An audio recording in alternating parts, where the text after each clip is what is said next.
Okay, Hebrews 10. Let's jump into verse 32. Remember those earlier days after you had received the light, when you endured in a great conflict full of suffering.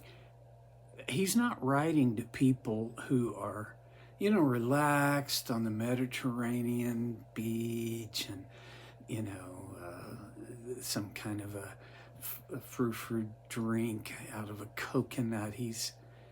No, he's not talking about folks on a cruise ship. He's not talking to people who haven't had challenges, who don't know what it's like to be under extreme duress.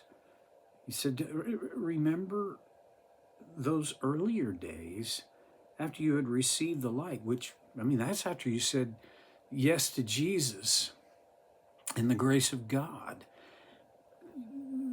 There's a real chance that some of, if not many of these people were in Jerusalem on the day of Pentecost and were among the 3,000 who were baptized. Remember that, he says. And how would you forget it, really, when you think about it? Because they endured a great conflict full of suffering. Around 10 years after the day of Pentecost, so around 40, Rome began a persecution of Jews. And after the day of Pentecost, the church was centered in Jerusalem. It's where the apostles stayed. That's where the early church, first church, had an address, which wasn't really an address, but they met. These are the first few chapters of Acts. They met at the temple courts and from house to house. So sort of had an address, but had many addresses as well. Okay, so about 5,000 men had been baptized for the forgiveness of their sins and repented and said yes to Jesus. So it's a large crowd, right? And Rome didn't think necessarily of the church as a threat, but the Jewish people. Anti-Semitism has been around eons of time. I guess, really, you could go all the way back to Abraham, but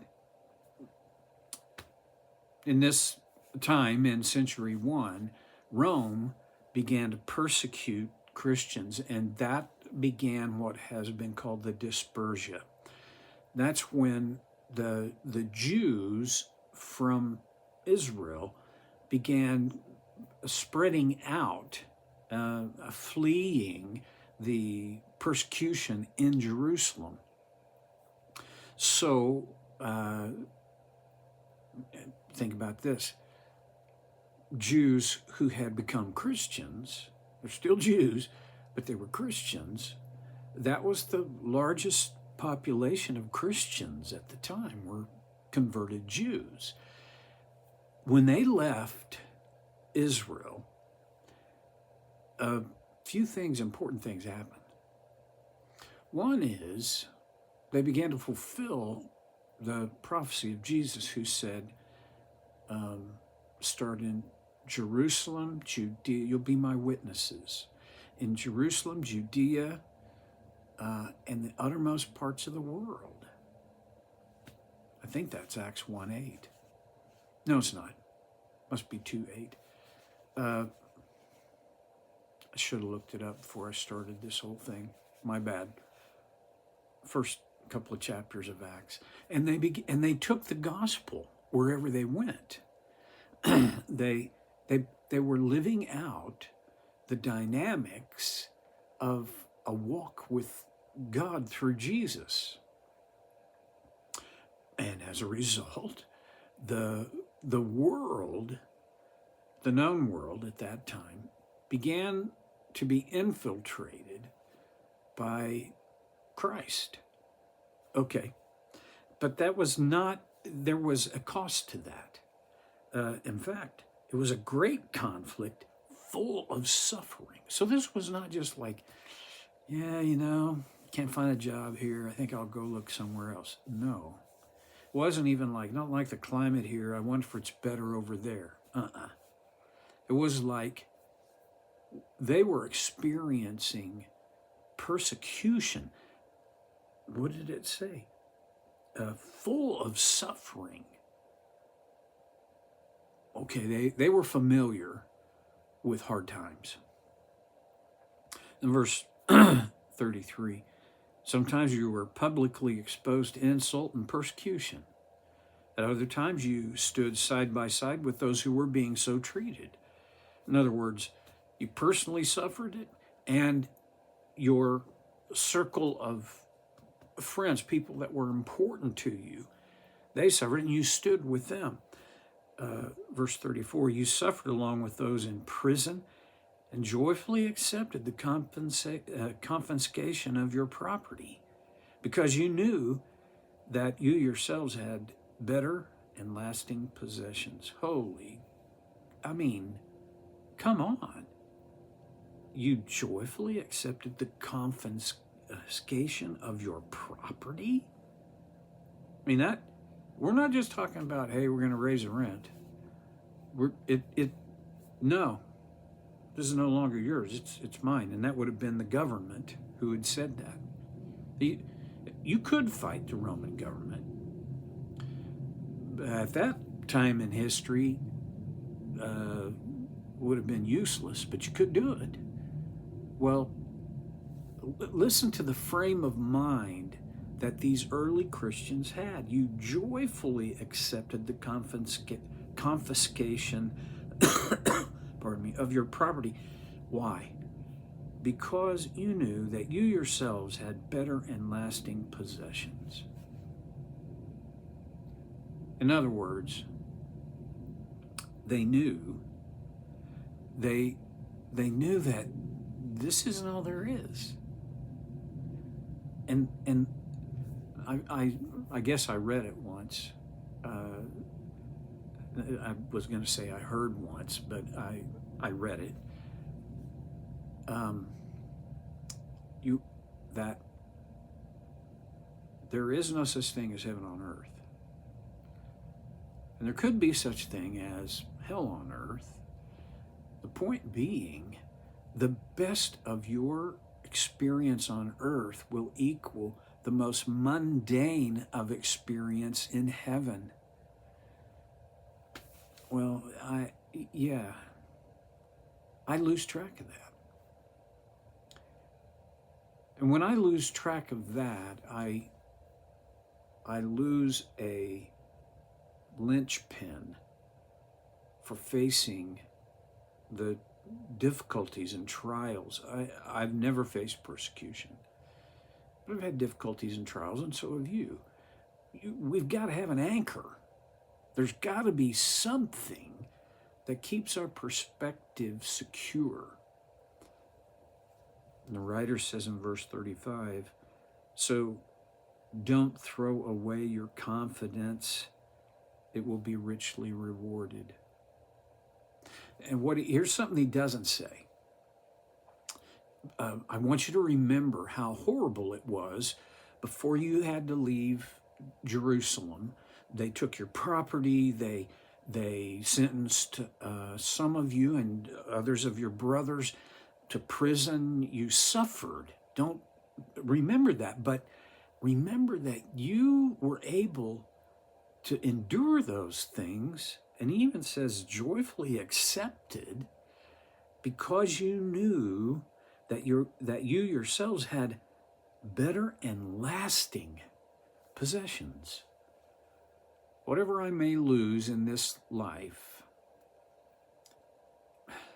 it's just a puff of mist compared to what awaits me on the other side of this life. And that I lose track of pretty easily. It gets obscured by the junk in my face. Has that ever happened to you? Probably not. The reminder is, do not throw away your confidence. What confidence is he talking about?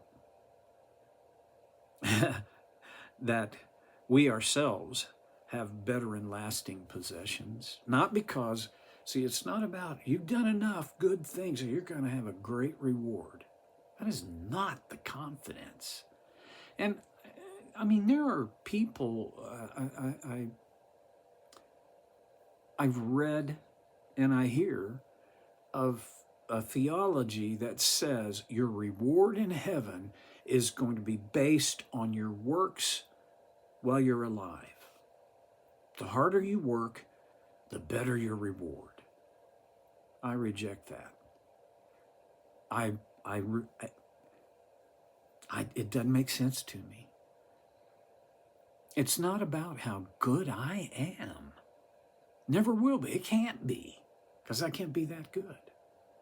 It's about how good God's grace is. And if that's what got me into heaven, I can't imagine that you would break that pattern by giving me a nicer mansion because I did more good things. It doesn't work for me. If it does for you, that's not. We're still family. But it is. Again, I'm going to return to this idea. When what's happening in my life or your life in this moment, in these days, can be so overwhelming that I forget the temporary nature of this life. Well, what about, I have a friend who for 10 years has had one horrible health challenge after another. That doesn't seem temporary. But if there was a way to get to 30,000 feet, yeah, you would see. You already know it, but it's this intellectual knowledge doesn't always, and in fact, doesn't very often trump the emotional knowledge that we have that this is horrible.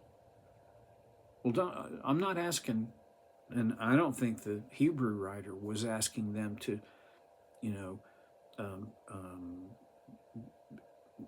forget it or minimize it or sort of deny it. It's there, but it's not the whole picture. There is a picture, there's a vista, a horizon, huge. It's a little bit like this, not, operative word, little bit, okay? So in my vocabulary, that's one word. The first time I ever encountered a guy named Willard Black, who then became a mentor of Debbie's and mine. He was the founder of the group we work with, Open Door Libraries. He began telling stories of his life experience, and it was like my life, I saw my life, my view of life on about an 8-inch black and white TV screen. And as Willard began sharing his life, it was like that image became remember VistaVision at the theaters? It was incredible. I don't know